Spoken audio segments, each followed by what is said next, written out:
সাইমান জি আব্বু। বোর্ডের কাছে যাও তো আরো। দেখো বোর্ডে দুইটা বাংলা শব্দ দুইটা ইংলিশ শব্দ আছে, দেখতে পারছো? হ্যাঁ দেখতে পাচ্ছি। তোমার প্রথম কাজ হলো বাংলা শব্দগুলোর সঠিক উচ্চারণ বলা, তারপরে ইংলিশ শব্দগুলো। তো দেখি তো বাংলা দুইটা শব্দের উচ্চারণ বলো তো। দেশপ্রেম, দেশপ্রেমিক। কমপ্লিটলি রং। প্রথমটা হবে কি? দেশপ্রেম। দেশপ্রেম। তাহলে দ্বিতীয়টা দেশপ্রেমিক। দেশপ্রেমিক। তাহলে একটা হলো দেশপ্রেম। দেশপ্রেমিক। খেয়াল থাকবে? হ্যাঁ থাকবে। যেমন কি দেশপ্রেমিক নেতা, কি নেতা? দেশপ্রেমিক নেতা নেতা। নয়, নট দেশপ্রেমিক নেতা। কি হবে?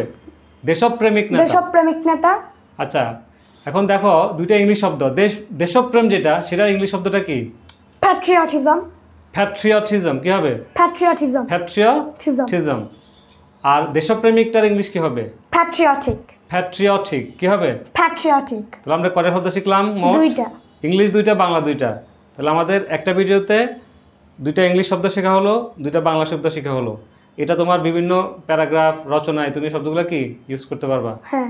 ওকে, ঠিক আছে? ঠিক আছে। উচ্চারণ খেয়াল থাকবে তো? হ্যাঁ থাকবে। ওকে দেন।